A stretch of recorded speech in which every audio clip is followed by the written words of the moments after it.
Hello everyone, we are at the India Habitat Center and we have a solo show of Ranjan, who is with us today. This is work that he's done over the last 3 years. There are some works which date back earlier where he has used some of his watercolors and mixed media works to give us a kind of a continuity of the works that he is showing. One of the important things that he wants to make a point about is that the animal and the hybrid series that he's been doing is not something that just came up overnight, but it has been something that he's been working on even when he was a weekend painter.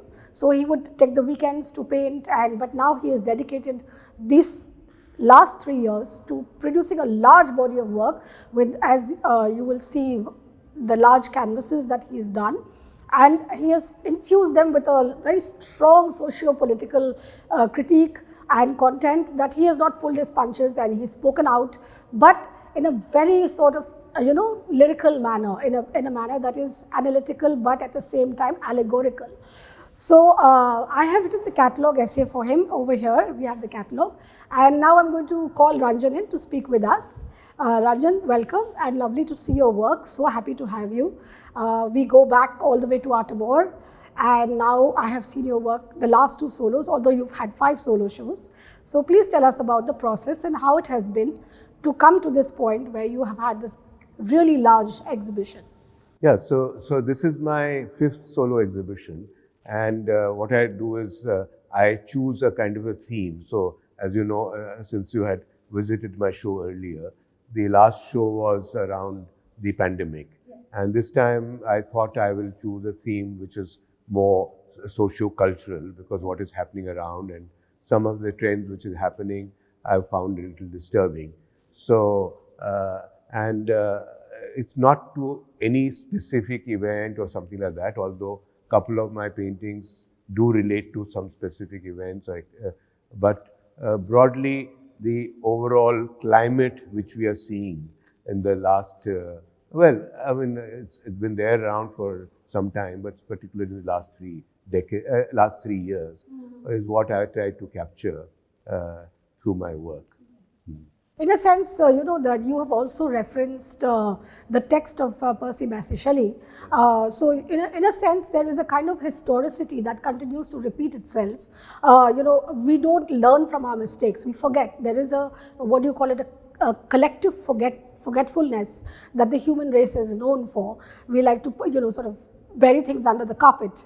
So that is something you address in your work. Yeah, so you're right. I strongly believe, like so many do, that history repeats itself. Yes. So here I went back to 1819 when there was this Peterloo Massacre in Manchester, where the political leadership under the royal regime, they came and attacked a bunch of peaceful protesters. And that is supposed to be one of the first non-violent movements for civil liberties. And I thought I'll bring that in. And of course, it's a loosely inspired poem. And I've juxtaposed some contemporary happenings to that poem. I mean, very briefly in that poem, personified figures like murder, hypocrisy, fraud, and finally anarchy come in. And what I liked, and because I'm also a kind of a very staunch optimist, so hope in the form of a maiden suddenly comes from nowhere, from a mist, and then bearing angelic wings like that. And then she prostrates in front of anarchy, and immediately anarchy dies like that. So I thought this was something which I could relate. We are hoping for that miracle. Yes. Well, yes. So I don't think it's going to be a miracle, as you said, history repeats. You never know. So, but here, as you've seen in this exhibition, there's a lot of focus on women, and my whole idea is if we can somehow empower women, they will ultimately take the lead and show us the way. I also wanted to mention that there are references to the Dalit community as well. One of your works, you have talked about the Daydream of a Dalit man sitting in a chair wearing a suit like a Ambedkar. He is sipping a drink, he's wearing dark glasses, he has an umbrella out there in the land. So I would like you to uncode it, because you've told me about all the messages that you're sending through this painting, but please tell our viewers. So I show this in the Daydream. There's a scavenger, and he has a momentary dream, and in the dream he's sitting in a very comfortable sofa, as you said, and he's holding the Constitution, which gives him certain basic rights. But even society does not allow him to wear proper clothes, or wear an umbrella, or even wear a piece of jewelry. There's a piece of jewelry also, or ride a horse, particularly at weddings, or own a piece of land. So on the right corner, you have the land there. In fact, in another work, you have the groom being taken down from the horse, yes. And that is referencing an actual media happening. Well, media happening or actual happening. That was reported in the media. Not only in one part of India, in several parts this has been happening. So I showed that, and there's another one where I have a Dalit riding a mare, and he doesn't realize, but there are kind of there are more fantastic creatures kind of trying to pull out the Constitution. One that little basically is taking away the rights. And of course, there is the demon kind of thing comes down, and then it looks at and takes away the Constitution. So even when we're talking women, there was a particular village or district in Tamil Nadu where women came out, and there is all this wanting to ride a broom is about Dalit assertion, and here the women as a group came out in a more dominant Brahmanical village wearing slippers. So I've done a depiction of called silver as a slipper. So of course they did not wear, but even the anklets you've added. Yeah. Yes. So because they're not allowed jewelry, and so there are many cases of Dalit women and even men wearing tattoos because jewelry is forbidden. That is true. They have these tattoos which are beautiful actually, but it also has a meaning. It tells you which part of the tribe they come from, and has a narrative. Another thing that I wanted to ask you is that you've made a beautiful reference to hope.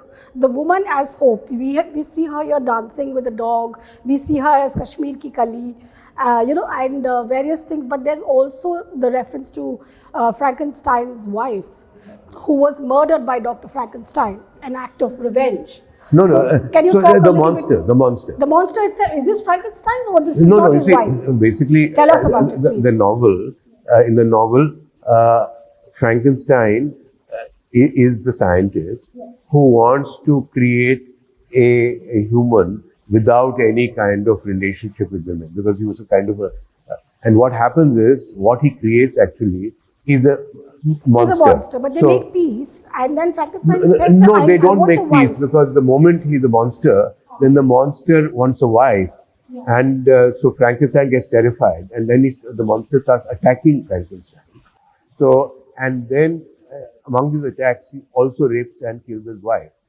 And the larger message of that novel was the society itself is responsible for the kind of monstrous times we are creating. So I brought that here. Yes, so there was a point that I wanted to make, Ranjan, about this work, where the women wrestlers are fighting each other. And my interpretation and observation of that was that, patriarchy gets women to fight with each other for a position. It is one of the, you would say, women don't stand with women most of the time. But that is also That's right. That's a very interesting insight. And yes, you're absolutely right. I mean, it's unfortunate that in our society, women don't come together, and even when we have instances of rape and those kind of things, they, in a certain sense, sometimes even defend the crime, yes. which is they stand by their husbands. Yeah, that's right. So that's a tragic outcome of patriarchy. But one of the other things that I wanted to touch upon was that when you're giving voice to a community that you aren't part of, there is always that danger that, oh, are you appropriating the rights of women? Are you appropriating the rights of Dalits? But you yourself have had a difficult background in your growing up, coming from mixed heritage. So can you talk a little bit about that? That, yes. I sometimes do not know what is my identity, because my mother was from Bombay. She was Maharashtrian, and my father was from Kashmir. But then his forefathers had come down to live in the plains in Delhi, right. And so identity has always struck me as something very odd, and why people are so possessive about their identity, and especially in today's age. But the other reason is I like to. I have empathy for the oppressed, for the downtrodden, for the people who have been pushed to the margins. So, and I used to, as you know, also write fiction. I've written a novel. Yes. Now that novel was about tribals. So, and how their rights get encroached upon. Right. And I imagine myself, I try to imagine myself, that is what I find interesting and challenging, to put myself in somebody else's shoes, right. And trying to see how the world looks like from their side. But truly we would never know what it is to live as a Dalit. Yeah. That is the unfortunate truth. But the whole idea is to give voice to people definitely. Who are not able to speak themselves. Definitely. Yeah. Coming to your other work, you also use this whole idea of the pantomime, the kind of circus, the party, the socialite circles. Yeah. So can you talk a little bit about that? The whole idea of the playfulness of it, but also it's talking about very serious matters. Yeah. So my idea was, my earlier exhibitions, I was depicting, like the couple of works I have, like people sleeping on footpaths or on a cycle rickshaw, because they don't have any home, and I've called that series Home. But later I said there is at least what is available. There is a media and the social media where we do see these images. Right. But to make it, of course, more imaginative for me, and as a creative artist, also sometimes satire or humor, makes people look into something in a very different way. Yes. And that is what I've tried to do, is like satirize what is happening. And so I do see it as a very chaotic kind of world. But I'm not an existentialist in that sense that I do have hope, and I do think that there is a reason why things are happening. And I also believe that a time will come when things will change, as history tells us. Like I made the sort of comparison between the theatre of the absurd and your work. Yeah. And you said that, no, it's not entirely the theatre of the absurd, because I have sense of hope. Yeah, sense of hope and sense of meaning. So my entire attempt is to, why is this happening? Yes. So what is the rationale? Yes. And then surely there is a reason why things are happening the way we are. Yeah. And to talk a little bit about this work, which is behind you, in fact, where you have the bull of the sensex bull. Yeah. So can you talk a little bit about this? Because there are lots of metaphors here. Yeah, so this is part of the same series of the Masque of Anarchy, which we talked about earlier. Yeah. So one character who comes in is a character called Fraud. So in Shelley's poem, he doesn't describe fraud as to who keeps writing. So I had this, in Hypocrisy, he says, hypocrisy comes riding a crocodile. So here I thought of, because the financial markets, and the cyber crime, and there was a sensex being artificially inflated. So you have this bicycle, man on the bicycle, like a bicycle pump inflating the sensex. Yeah. I have those hands on top. Controlling it. Like a puppeteer controlling the sensex. Yeah. And then I have this person on the bull carrying a kind of a cloth bag of jewels, running away from the country, because we've had some incidents like that. Yes, absolutely. And then I have on the right extreme, the money, heroic woman. And money changing hands. So like currency. So on the left we have the woman there with the handcuffs. And then the woman, which is Hope. Hope, and she's a lawyer. Yes. She is the one we hope. Yeah. And that is our belief, that it will be a woman with handcuffs Yeah. who will stop. So I have got a slightly larger than life hand. Yeah. She's stopping this crime and fraud happening. Right. So, and of course at the bottom I have these sharks, fish sharks kind of. Yeah, who are eating each other or something. Yeah, They're eating. and so loan sharks also. Oh, the loan shark. Okay. Yeah. And of course this chap at the computer, the cyber crime is happening, and that's why in the background you have this. I'm trying to create that kind of atmosphere. The text and the data, the coding, the coding that is there. Yeah. In fact, here also you have a reference to Siberius. Yes. Tell us about that. I thought it was so interesting. So Siberius is a Greek three-headed dog. Who kind of guard the gates of hell. Yes. So I brought that image here, and here I related to, of course, there's the first part, cyber, and so cybercrime. And then actually the three dog-headed creature is empowering the monster. So these bands which are going from the mouth, they're kind of empowering. So you do have a kind of a critique of cyberspace in a sense. In a sense, here.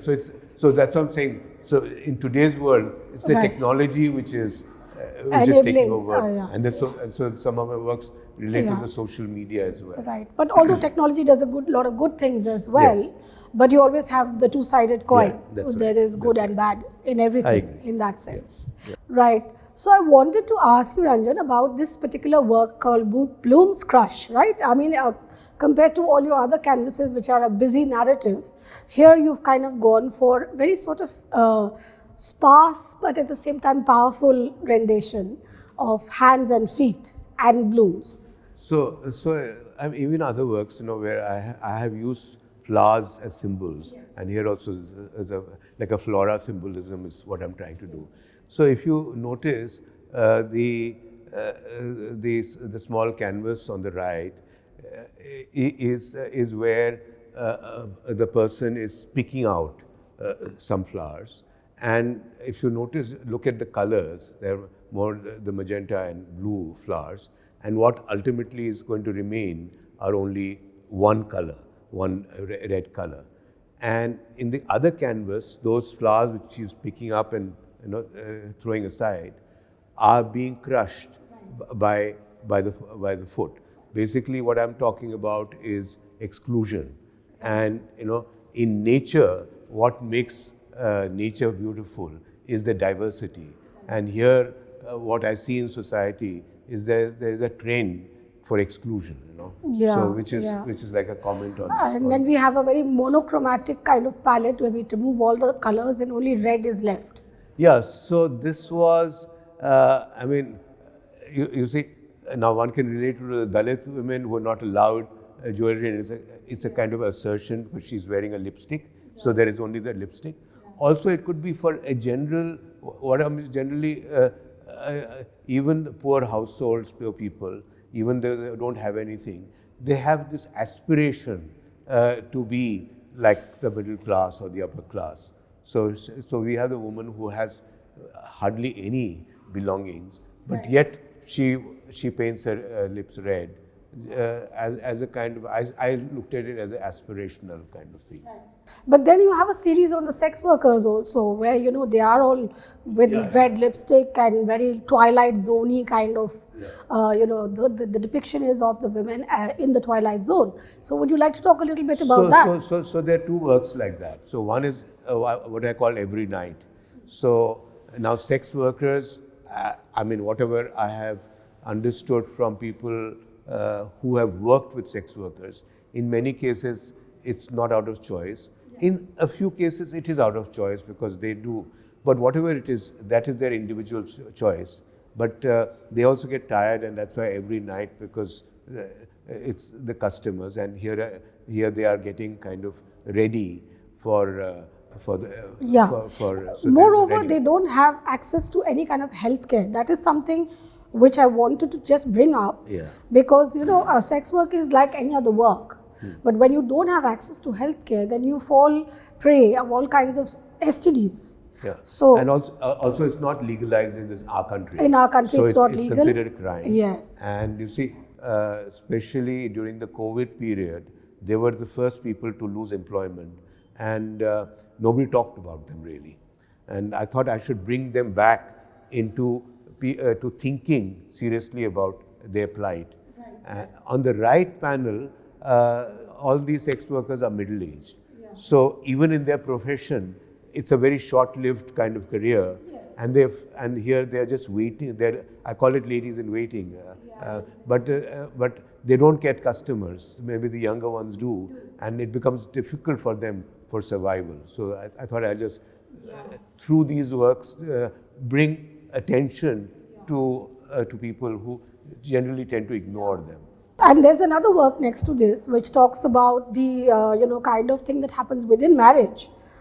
Something which I honestly felt a little uncomfortable talking about, but I will take that risk and talk about it, where you actually go into the marital space and talk about the kind of rape that happens there. So it's not only the space inside. I mean, I've got this the title of the show, and I've got the man outside also. So what I'm saying is there is more talk about rape happening outside, and he's stepping in, and it the kind of rape and marital rape inside is still legal. Yeah, it's not a crime. And in many cases, some of I mean that is what my view is, that some of these crimes of rape which happen and atrocities against women, it's more about a patriarchal system. It's about power, and that's why I have this rooster on top. He's kind of more or less as if he's ordering this crime to take place. He's overseeing and it. He's like overseeing it, like a patriarchal lord in a certain sense. So patriarchy says it's okay to rape your wife because, well, she... Where does the husband go otherwise? And what I try to do is I juxtapose nature.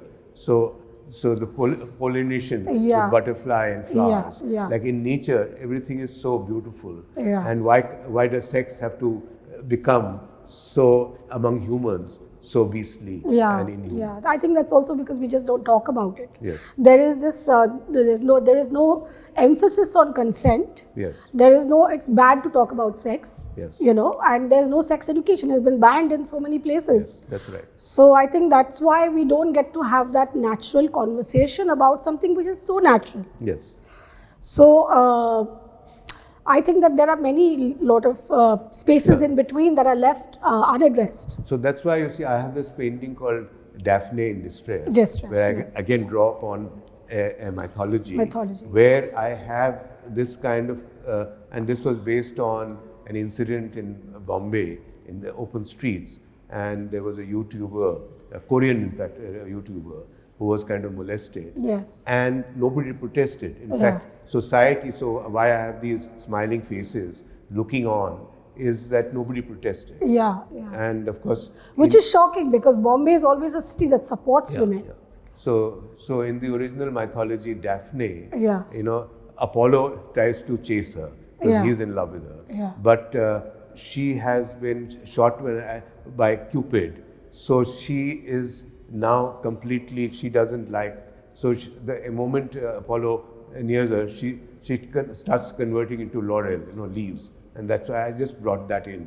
I mean, it's more trying to be imagine and again draw the attention. So she is morphing into a tree, and so is he. Both of them, well, just he's not. Only she is morphing. Only she is morphing into a tree. So that's very humorous, and at the same time, because his arms are unusually red. So basically, so it's trying to, and there's a snake hanging around, kind of thing. So I'm trying to depict lust like that. So we'll wrap up here, and thank you so much, Ranjan. No, thank you so much, Georgina, for taking out time to make this conversation. It was a pleasure to speak with you and also see your works and unpack all the various allegories that you've addressed and all the years of being in the literary world and being a painter who's done sort of in a very controlled manner, and now you've come all the way out. Thank you so So much. congratulations. So without now. It's out now. So what was within has now come Has out. now come out. Thank you everyone and take care. Bye. Thank you. Thank you.